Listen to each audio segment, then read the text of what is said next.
Hey everybody, welcome back to the channel. Today I want to go over the AM Silver Bullet on Friday, July 7th. It is post NFP, so Non Farm Payroll came out right at 8:30 p.m. Eastern Time.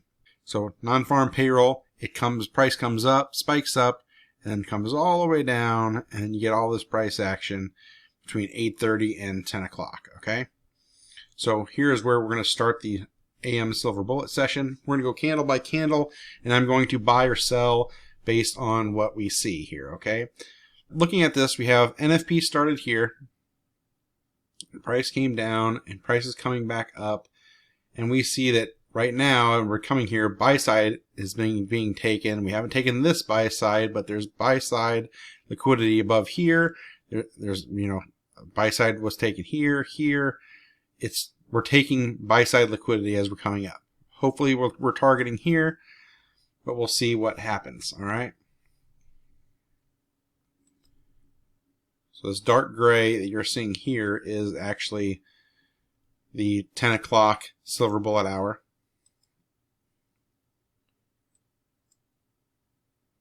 Okay, so let's mark out this fair value gap right here. So we've tapped into that.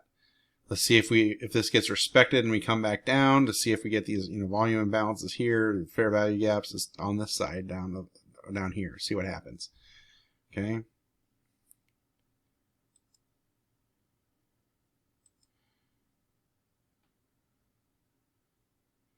It's got some relatively equal lows right there. Let's mark those out. Just show you what I'm seeing here. Be sell side, relatively equal lows. Okay. So far we're respecting this fair value gap. We haven't traded into it other than just wicking into it. We haven't closed in it or above it. So we're still, seeing what's going on right here.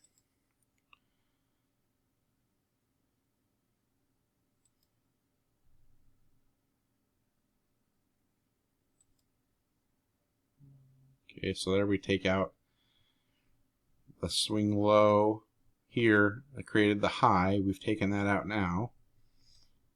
So just marking that off here. Why am I not marking that as a market structure shift yet? Because I want to see it close below it, not just wick through it. I prefer it to be closed. So right now I'm just leaving it marked to see what it has. I know it's been taken, so it's already been marked as being taken, so it's fine. There's no displacement, there's no reason for me to enter short at this point. We still haven't closed below it, so I'm just leaving it as something to be marking, just keeping my eye on it. That's how I'm looking at price at the moment.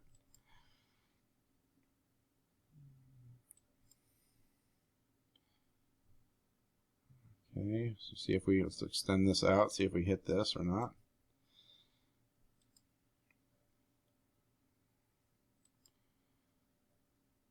Okay, that closed below that. So what do we have here? We have volume imbalance right there.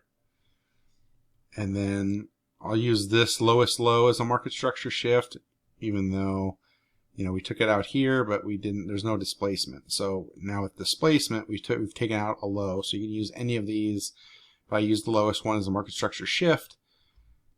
So now we see what our next candle is. If our next candle comes up to this volume imbalance, I'm getting in. Maybe it'll leave a fair value gap, which would be good. Let's see what happens here. Okay, it leaves a huge fair value gap.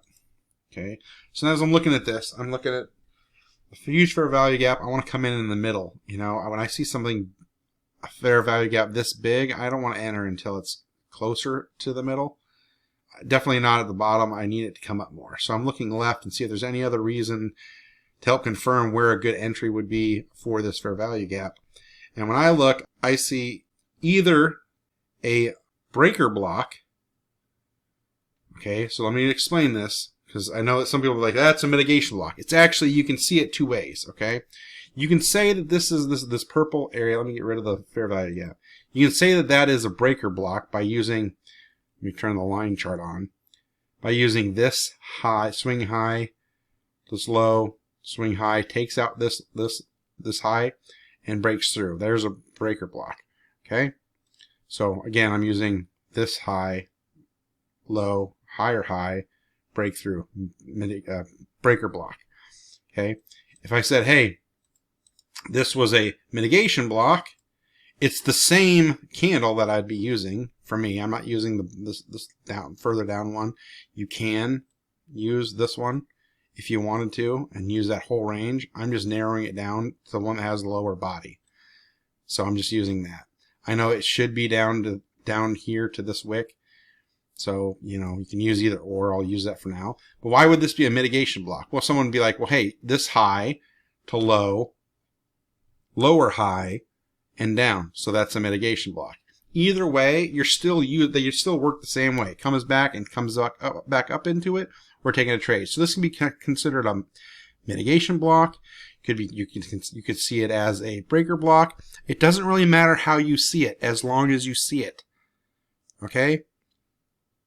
Some people will call it a mitigation block. Some people will call it a breaker block. So for me, when it comes in here and it comes into that with that fair value gap, when it comes into this range, I'm taking a trade. So I've got two reasons. Basically, the unicorn entry. It comes in here, I'm taking a trade.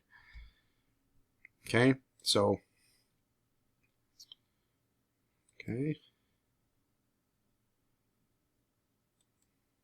it came in there. I'm selling to right there. Okay,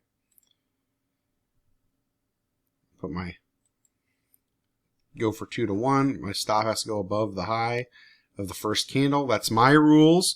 You can place your stop wherever you want. My rule is if I take it on a fair value gap, it's got to go to at least above the first candle of the 3 candle pattern that formed the fair value gap. So my stop is 1 tick above that.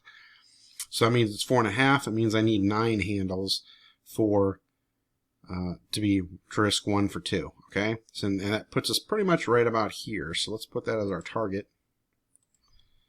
We're targeting this right here, which lines up perfectly. There's my draw liquidity right there. That's what we're aiming for. Okay. Now I would take partials right here because that's the swing high. That's about 60%, which is what I do. And when I do that, I will take my stop to just in profit by like 1 tick, and then I will take 1 position off. So let's move this to 1.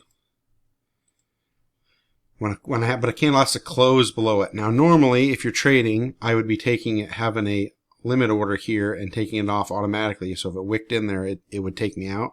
But on TradingView's platform, I have to wait for a candle close. So that's how I'm doing this one. So let's see what happens here.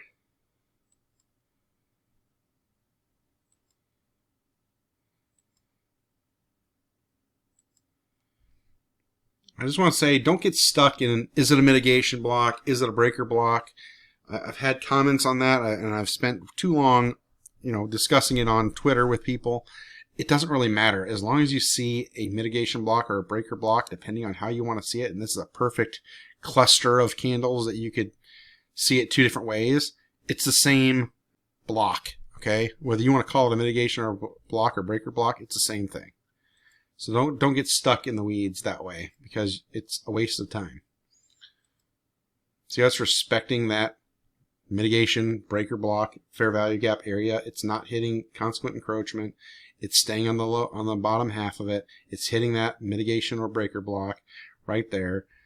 So, that's a good sign. We're just looking for it to, come down and break the low here. That's good. Close. See, that candle would have taken us out, so I'm going to buy 1 here, right? And then we're going to see what happens here. And then there you go, closes. Doesn't close, but it would have taken us out, so I got to buy there. Let's play this out and see what happens the rest of the way.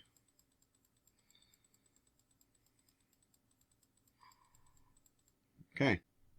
If you saw this fair value gap, could you have entered there? Well, for me, there's no market structure shift here yet, right? I would need this to be broken. It's broken here, so now I'm just kind of looking at price and seeing what it wants to do. For me, that's not a trade option. It is nice to see how it's respecting it, though. So that'd be one thing that I'd be like, okay, well, maybe it's reversing. What are we doing here? Is it respecting bullish order blocks? And the price is, and so it is going up. So I'm looking at that. That is your silver bullet for post NFP on July 7th.